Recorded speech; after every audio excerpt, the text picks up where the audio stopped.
Yes, indeed. Yes, indeed. What's going on? What's good? What's good? What's good in the hood?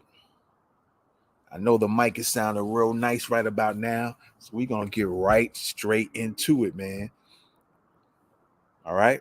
You know what it is. You rocking with the best Thoughts of the Week podcast. Let's get it. You're rocking with the best Thoughts of the Week podcast.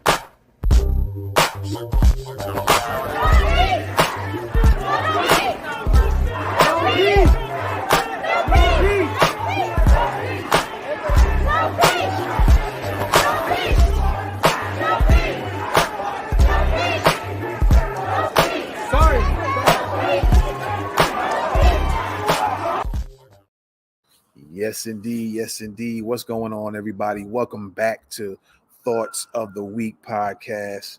And you know what it is, man. This is Reparations Month. And we on part number 10 of the Real Reparations movement. And we ain't going to hold you, man. We're not going to hold you at all. We're going to get right into it. So with no more delay, let's rock this video, all right? Let's go. Having a good time? Yeah. Y'all good in the back? Yeah. Coming to the stage now, ladies and gentlemen, one of my good partners, financial expert, the creator of Your Black World News. You already know. Ladies and gentlemen, give a nice warm round of applause to my good brother, Dr. Boyce Watkins.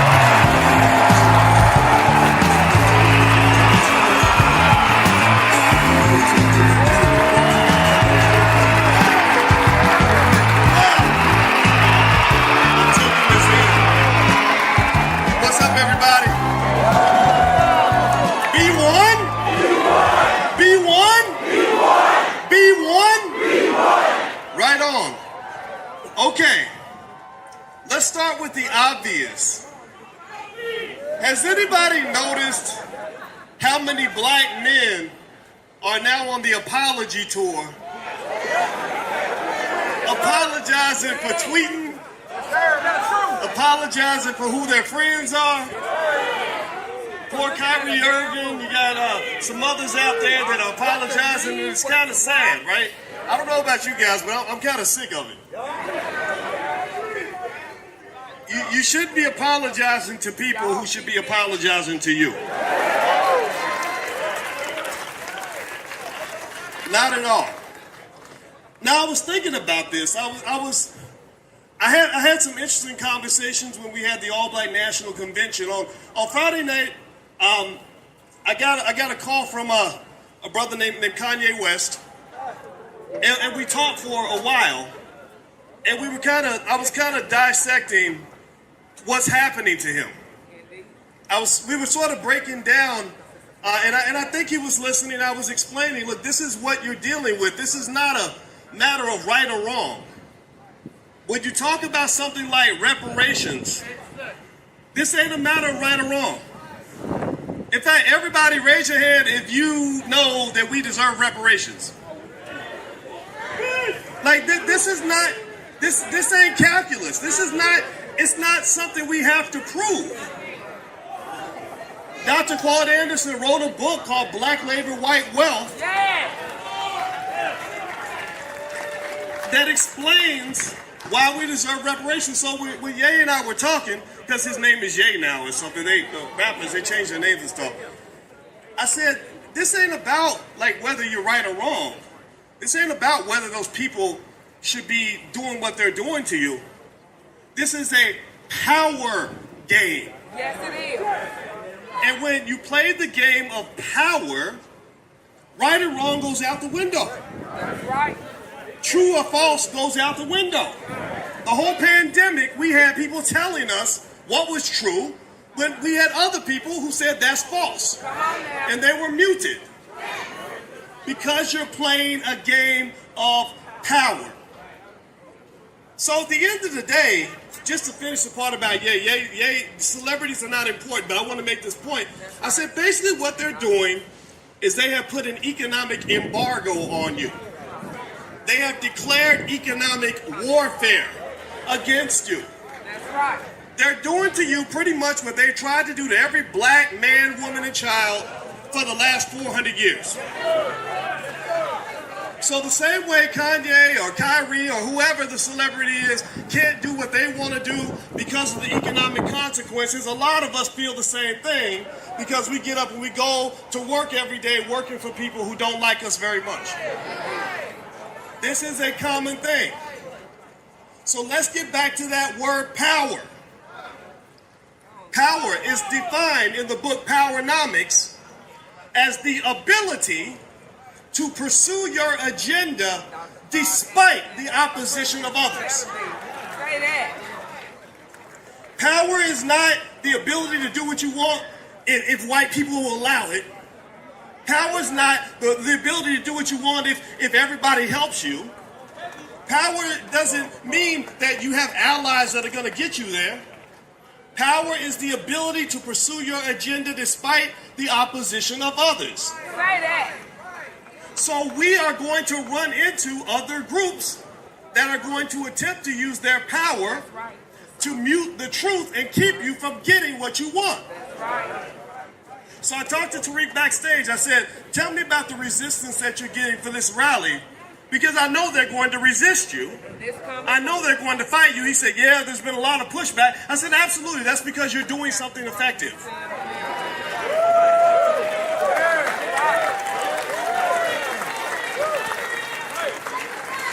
The only black people who get no resistance are the ones who have submitted to the system. Weak ass men don't get resistance. The punks don't get resistance. Most of your celebrities are punks. That's a fact. So the power in the community is not on TV. It's not in your favorite rapper. It's not with your favorite actor. The power is right here in this space. This is where black power lives. This is where the work is going to get done. So out of tribute to a man I love like a father by the name of Dr. Claude Anderson. He lives not far from here. And just to tell you how effective he is, he's lived down the street from Howard University for decades. They've never had him come speak. They've had a long list of anti-black people speak, a whole lot of weak Negroes from Hollywood speak, but for some reason the greatest economic thinker of our generation, he just slips off the radar. That tells you what you're up against. That's telling you what you have to fight. So let me give you something that will help you in this battle. I'm going to give you 3 core values that I believe in. This is not a solution that's going to come from the politicians. It's not a solution that's going to come from the celebrities. It's a solution that comes from us and our families. That's right. Black people have to do 3 things. We must educate our own children, because the public school is killing them at an early age. Our public schools are nothing but prisons on training wheels, and they're training our kids to become little white supremacists. Second thing we must do after we educate our own children, we must create our own jobs. A lot of our people cannot be free because you cannot expect to fight a power and beg them for resources at the same time. That's right. The man who feeds my family, I can't look at him and say, I'm the man of this house. He's the man of the house. So we have to create our own jobs so we don't send our kids across town begging for a job from people who hate them. The third thing we must do is we must support black businesses by any means necessary. Black people, you are not poor. You are not broke. Black people have 1.6 trillion in spending power. That exceeds the gross domestic product of Russia, Mexico, Saudi Arabia. We're tied with Canada. How in the hell can you have a spending amount that matches the GDP of Canada and call yourselves poor. So you don't have a lack of resources. You have a lack of planning, a lack of mindset, a lack of focus. Everything that we need, we've already got. So as we move forward with this reparations fight, and we should move forward with intentionality. I am not here to tell you what to do, but whenever a politician calls me, I tell them if you can't support reparations, then I cannot support you. No reparations, no vote. No reparations, no vote. No reparations, no vote. No reparations, no vote. No reparations, no vote. Thank you very much. Thank you all very much. That's all I gotta say. God bless.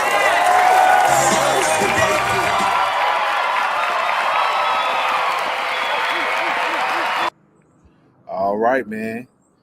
That was Boyce Watkins. And he broke down some very important points. All right. That I'm going to talk about real quick, just super quick. Just going to bring him back up. You know, he mentioned his 3 points, which was to educate your own children, to create your own jobs, and to support Black businesses, right? So those are very important things that each and every one of you can do at your home. You don't need anybody else to help you do those things, all right?